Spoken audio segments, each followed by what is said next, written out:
offer. Fourth quarter underway between Sarangani and Quezon. Malibog and Pangalinan with Coach Mike Perez at courtside. Kasama natin si Andrea Endicio. LJ Gonzalez immediately going to work. And a three-point play opportunity coming up. Yeah, Joy's using a lot of smarts after that little low rip going side to side for LJ Gonzalez. They thought he was going to go left, but saw that right side of the floor open, went in, chased that space, and able to make something out of it. Fuentes got the offensive rebound off that LJ free throw miss. Quarter scoring, nakita nyo kung gaano naging maganda yung pagnimula ng Quezon dito, outscoring Sarangani by 12, 27-15. Pero inunti-unti ng Sarangani gripper, 25-21, 24-22 in the second and third periods. Nagtutuusin kung titingnan mo yung panimula nung, and even the middle part of the third quarter, we thought that was going to be a huge quarter for Sarangani, pero ang ganda ng balik, lalo na on those rebounds and turnovers that they forced to it. They got into fast break opportunities para din sa Quezon. Brillantes sa loob, wala. Gonzalez nakuha yung rebound. LJ attacks Charles Caliano as Caliano hits the deck. Sarangani got lucky that that layup attempt by LJ Gonzalez did not go in. As you see, Charles Caliano holding onto his right shoulder after trying to get that ball away from LJ Gonzalez. Of course, you know LJ going left side of the floor. He very much is comfortably going that side. Kaya nga sabi ko, nagulat ako na namintis yung layup na yun para dito kay LJ. Ito yun, atake niya going middle. Yun, parang na-overextend yung kanang braso nito ni Caliano. And eventually hurting that backside of his shoulder. Yeah, we'll probably hear an update later on the status of Charles Caliano. Si Jimenez pinasok na muna dito as well as King Destacamento. So Sarangani at this point, they cannot afford to have any more injuries.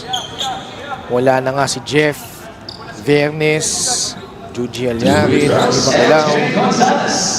LJ Gonzalez recently named an all-star starter representing the South Division. But LJ has struggled from the free throw line. He's missed his 2 attempts. 0 out of 2? Yes. Oh, wow. 0 of 3. LJ Gonzalez. Mga 68% free throw shooter. Yeah. Quezon though in the midst of an 8-0 run. Because earlier we were tied at 64. Nanlamig na rin yung opensiba dito ng Sarangani. Judel Fuentes rejected by Richard Velches. Kanina pa maganda ang binibigay na tulong sa depensa nito ni Richard Velches. Remember that report of Andrea earlier when Coach Toto reminded the guys, hindi akin to pagdating sa depensa, kailangan tulong-tulong tayo. And that's exactly what you saw of that help side defense by Richard Velches. Really just waited for that spin on the baseline side and blocking that shot by Jadel. Good shot by Jadel. Fuentes, after missing his last 6 attempts in the third period, knocks down a 3-point shot here in the fourth. In my opinion, that's a shooter understanding where the defense is coming from. And nakita niya medyo naka-top side ng onte yung abang ng depensa, kaya medyo pa-flare yung move na yun. And LJ showing that energy which the Huskers desperately needed on the floor. 12 points for LJ Gonzalez. And Sarangani will sue for time. It's a 13-0 run by the Quezon Huskers. See here, off the steal, LJ. Nothing much you can do when he's ahead. Walang makakaapol dyan kay LJ Gonzalez. Yeah, second steal of the game, and he's showing a lot of activity on the defensive side of the floor. Next Saturday na po yan, September 6. The 2025 Mpbl All-Star Game where we feature the 3-point shootout, slam dunk contest, the All-Star Executive Game, and the All-Star Game between the North and the South. Wala ko, one thing's for sure. Lahat ng mga kakilala ko dyan sa South San Pedro, Muntinlupa, and Binyan area are gonna be there in that game. Bilis, ano? All-Star game na kaagad. Ano kabilis, oh.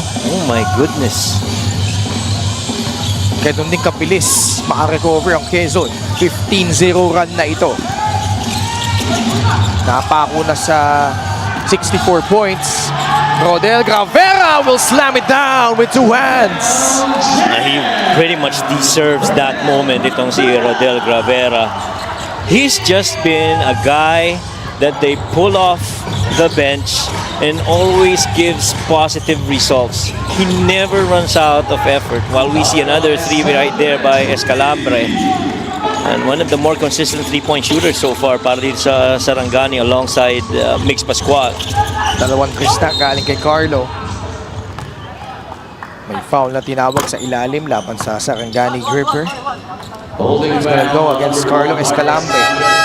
Play of the game brought to you by 1xBet, the title sponsor of the Mpbl. Your choice, your victory. Be more game.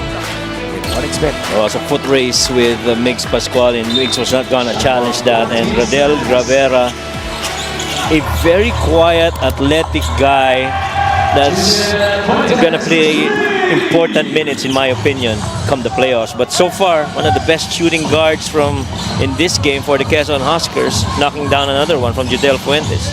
Judel Fuentes, 21 points, 7 rebounds, and 4 assists. And they have really pulled away after Sarangani was able to tie it. Fuentes had 2 more points for a total of 23 markers. 86-67. Sarangani in danger of losing that grip.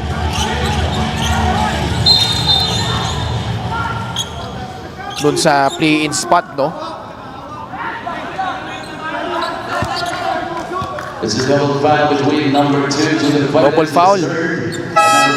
Ang tinawag doon. Fourth foul.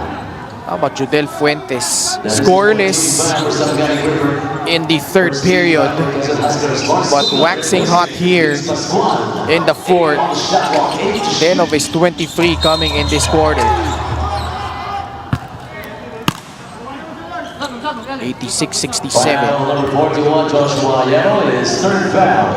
Joshua Yero called for his third foul.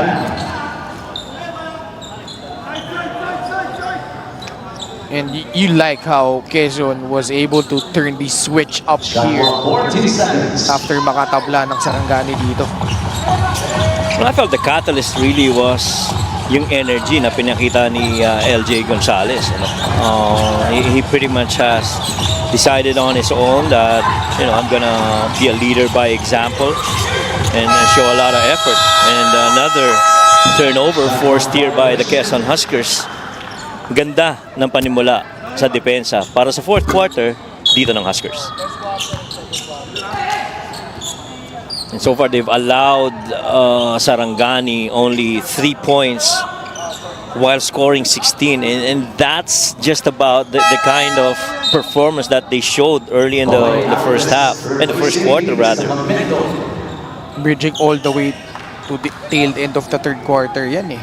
Dahil nga kanina 64 all na yan. Correct. Points off turnovers have been key for Quezon. 14 turnovers against Sarangani turned into 21 points by the Quezon Huskers.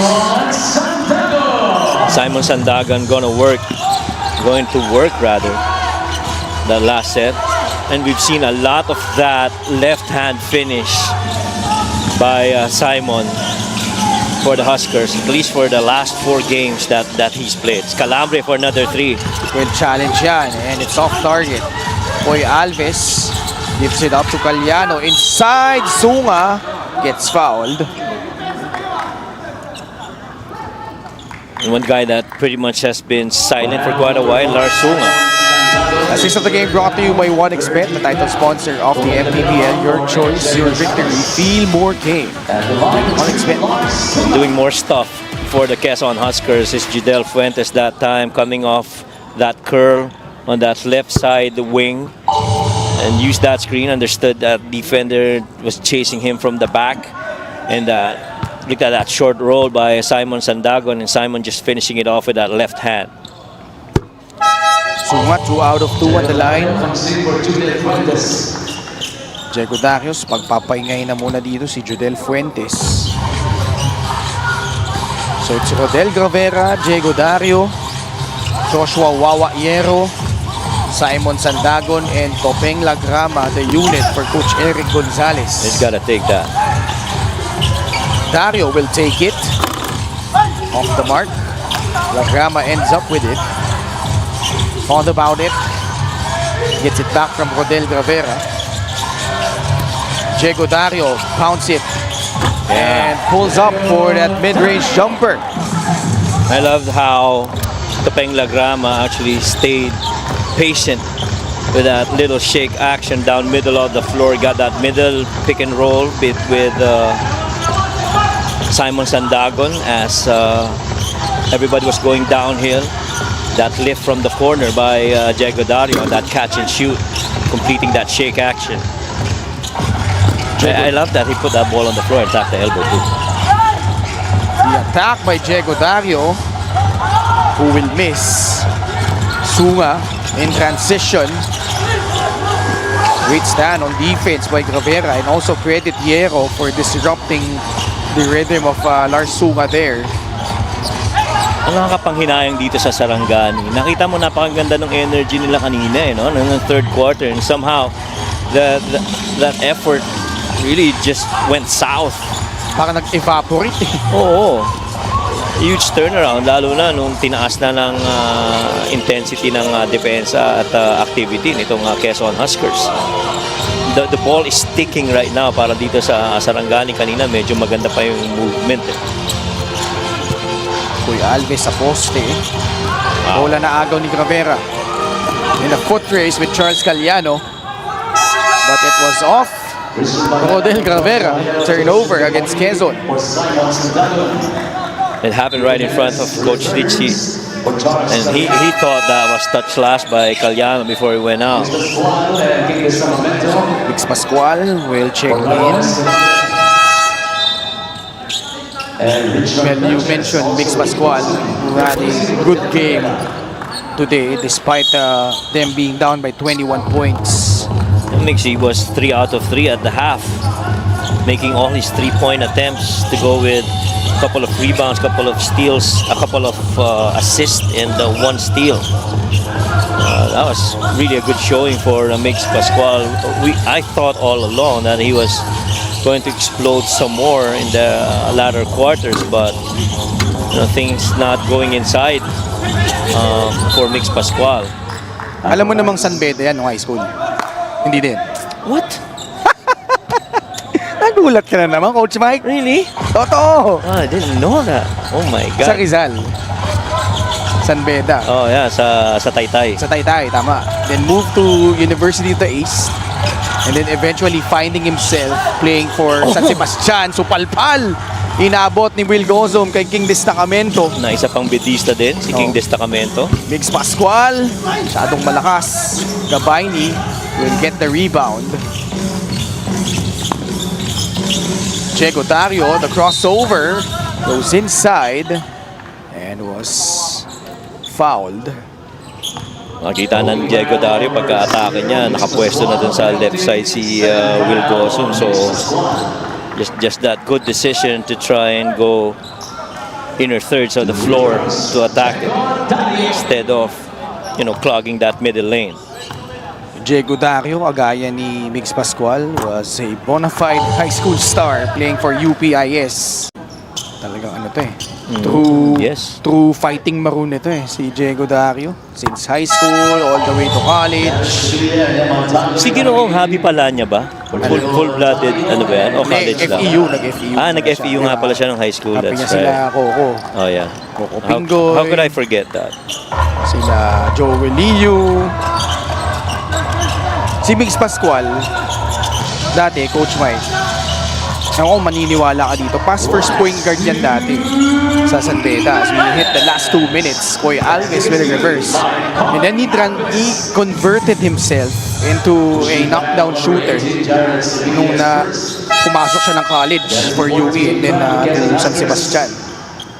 Well, that's a transition that I feel he must be intentional on the side of Mix. See a good basket right there by Koy Alves, recovering that air ball attempt. Yeah, he had a decorated high school career. Talking about to si Migs Pascual.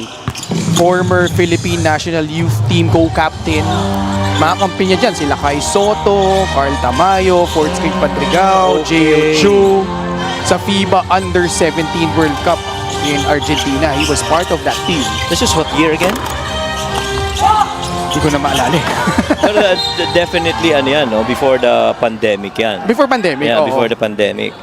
Kung di ako nagkakamali, siguro mga 20. Ayoko na manghula. Basta before pandemic, Yeah, before for the sure. pandemic, yeah.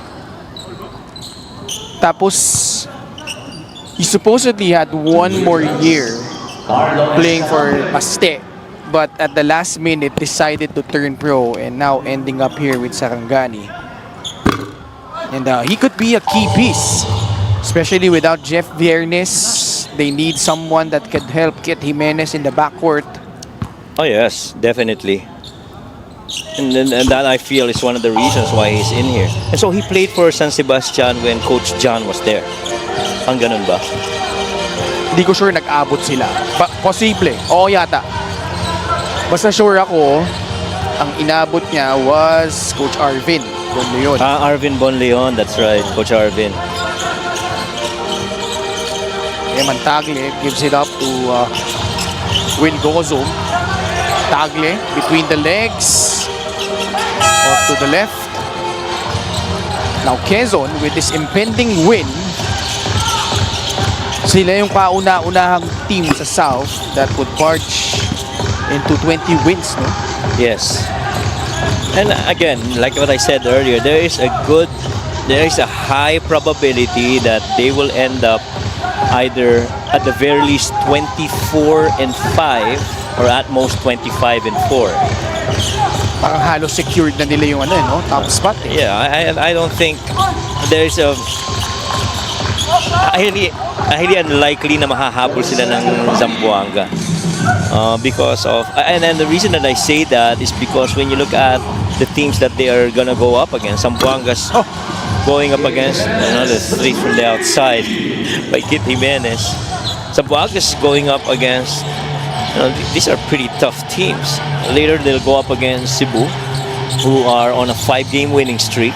And I'm sure there's a lot of pride in the Cebuanos right now that will want to keep that winning streak alive. And then they go up against, speaking of Zamboanga, they go up against Basilan, Binyan, Quezon, and Caloocan. Puro malalakas. Malalakas. And a lot of bigs in those roster of teams. Quezon taking care of business